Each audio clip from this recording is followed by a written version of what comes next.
রাধে রাধে। গোপাল সোনা NP YouTube ব্লগে তোমাদের সবাইকে জানাই স্বাগত। আজ তোমাদের সাথে একটা মূল টপিক নিয়ে আলোচনা করব।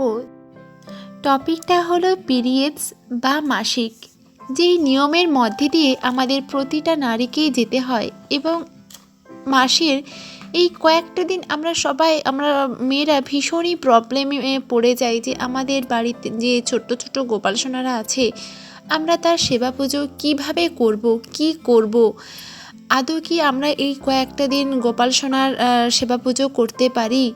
তো এই নিয়ে ভিডিওটা আশা করছি তোমাদের খুব হেল্পফুল হবে এবং খুব ভালো লাগবে।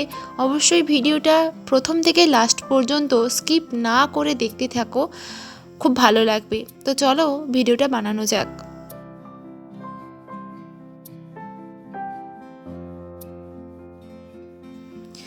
ভিডিও শুরুর প্রথমেই বলি, আমরা যখন আমাদের বাড়িতে ছোট্ট ছোট্ট গোপাল সোনাকে নিয়ে আসি, তখন কিন্তু আমরা সাথে সাথেই গোপাল সোনার সাথে একটা সুন্দর সম্পর্ক স্থাপন করি। সেটা ভাই হতে পারে বা দাদা হতে পারে, কেউ বন্ধু বা কেউ বাৎসল্য প্রেমে বেঁধে থাকে, কেউ সন্তান হিসেবে সেবা করে থাকে। তো যখন আমি সন্তান হিসেবে সেবা করে থাকছি, তখন কিন্তু মা হিসেবে আমার অনেক দায়িত্ব থেকে যায় সন্তানের ওপরে। আমরা কোনো কিছু কোনো কিছুতেই কিন্তু আমরা আমাদের সন্তানের থেকে দূরে থাকি না, সেটা যাই হয়ে যাক না কেন। আমরা কিন্তু আমাদের সন্তানের দায়িত্ব থেকে কিন্তু দূরে থাকি না, সে আমরা যতই অসুস্থ হই না কেন, যাই হই না কেন।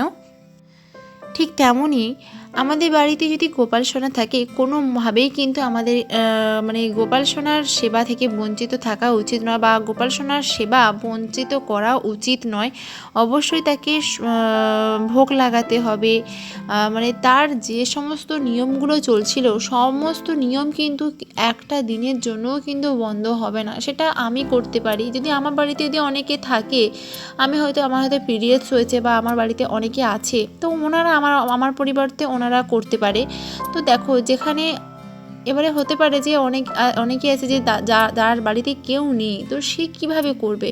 তো দেখো, সেই ওই দিনগুলোতে পিরিয়ডস হওয়ার কয়েকদিন আগে কি করবে না, ওনার বাড়িতে যে তোমাদের বাড়িতে যে মূল যে মন্দির আছে, সেখান থেকে কি করবে, সিংহাসন থেকে গোপালকে একটু আলাদা করে নেবে। ওই দিনের জন্য গোপালকে আলাদা করে নেবে, কারণ অন্যান্য ভগবানের থেকে কিন্তু গোপাল সম্পূর্ণ আলাদা। গোপাল কিন্তু ভীষণ ছোট্ট একজন বালক, ওনার দেখাশোনা করার জন্য কিন্তু আমাদেরকে এটা করতেই হবে। তার জন্য কি করবে না, একটা সুন্দর একটা সিংহাসন নিয়ে নেবে এবং সেই সিংহাসনটা এমন যেন হয় যে রাত্রে সেখানে গোপাল সোনাকে সুন্দরভাবে আমরা শয়ন দিতে পারি, গোপাল সোনা যেন কোনো অসুবিধা না হয়। তো খাওয়ার সমস্ত কিছু কিন্তু আমরা আলাদা করে নেব, নিয়ে ওই 4 দিন হোক 5 দিন হোক আমরা কিন্তু ওইভাবেই গোপাল সোনাকে সেবা দেবো। তো যখন আমাদের আবার পিরিয়ড শেষ হয়ে যাবে, তখন ওই জিনিসগুলোকে ভালো করে গঙ্গা জল ছিটিয়ে মোছা করে ভালো করে সুন্দরভাবে গঙ্গা জল ছিটিয়ে নেবো, নিয়ে কিন্তু আমরা আবার শুদ্ধ করে নিতে পারি।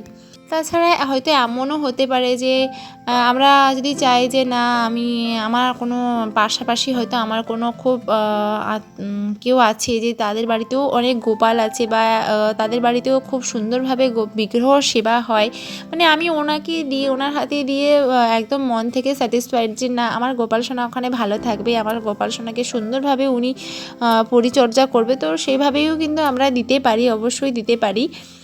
যদি সেটা না হয়ে থাকে তো আমরা কিন্তু এরকমটা করতে পারি। তবে হ্যাঁ, যখনই আমরা ওই সময়টাতে গোপালের সেবা করতে যাব, তখন কিন্তু আমাদেরকে একটু বিশেষভাবে পরিচ্ছন্নতা রাখতে হবে, পরিষ্কার পরিচ্ছন্নভাবে আমাদের গোপালের কাছে যেতে হবে। সেটা কিন্তু আমাদেরকে বন্ধুরা মাথায় রাখতে হবে।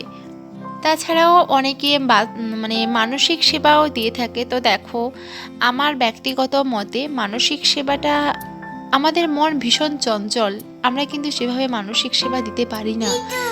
তো যারা দিতে পারে তারা দাও। তো দেখো, মনে মনে ভেবে নিলাম, আমি আমার ব্যক্তিগত দিক থেকে বলছি যে মনে মনে ভেবে নিলাম যে গোপাল তুমি খেয়ে নাও, গোপাল তুমি ঘুমিয়ে যাও, গোপাল তুমি জামা কাপড় চেঞ্জ করে নাও। সত্যিই কি এটা হয়? আমরা কি আমাদের সন্তানের সাথে এমনটা করি বলো? তো উনি তো ভীষণই ছোট্ট, ওকে ও সব কিছু পারে বলো?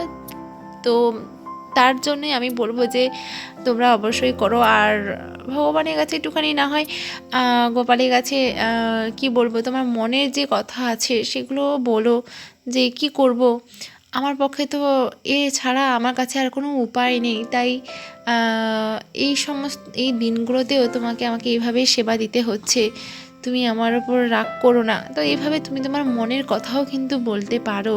অবশ্যই গোপাল সোনারা বুঝবে, কারণ আমাদের গোপাল সোনারা জানে যে আমাদের মন মানে না মানসিক সেবা দেওয়ার জন্য ওইভাবে, বা আমাদের মন মানে না তোমার মানে এই শুধুমাত্র এই কয়েকদিনের জন্য তোমাকে এই সমস্যাটার জন্য তোমার থেকে আমাকে দূরে সরে থাকাটা আমি ঠিক একটা মেনে নিতে পারছি না। তো তুমি তোমার মনে যা কথা আছে সব কিছু ভগবানের কাছে বলো, সব কিছু আমাদের গোপাল সোনার কাছে বলো, উনি অন্তর্যামী, উনি নিশ্চয়ই বুঝবে। এবারে যদি আমার কথা বলো তাহলে বলবো আমাদের বাড়িতে কিন্তু অনেকেই আছে, আর সবাই মানে গোপাল সেবা করতে ভীষণ ভালোবাসে। তো আমাদের বাড়িতে ওর জন্য কোনো দিন কোনো অসুবিধা হয়নি।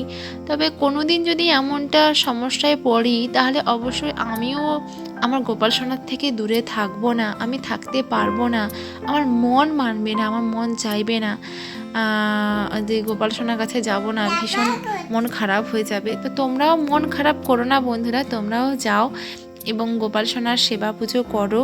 তবে হ্যাঁ, গোপালকে একটু আলাদা করে নিও বন্ধুরা, কারণ ওখানে অনেক দেবদেবীরা আছে, অনেকের বাড়ি থেকে মন্দিরে যেতে দেয় না।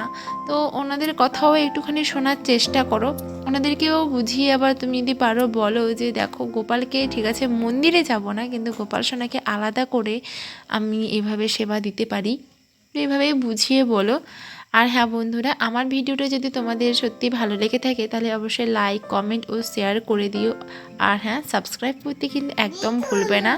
তোমাদের আরও যদি কিছু প্রশ্ন থাকে বা তোমাদের যদি আরও যদি কিছু জানার থাকে অবশ্যই আমাকে কমেন্ট করতে পারো, বা কোনো টপিকের ওপরে যদি তোমরা ভিডিও দেখতে চাও তো আমাকে কমেন্ট করতে পারো, আমি অবশ্যই বানানোর চেষ্টা করব এবং তোমাদের অনেক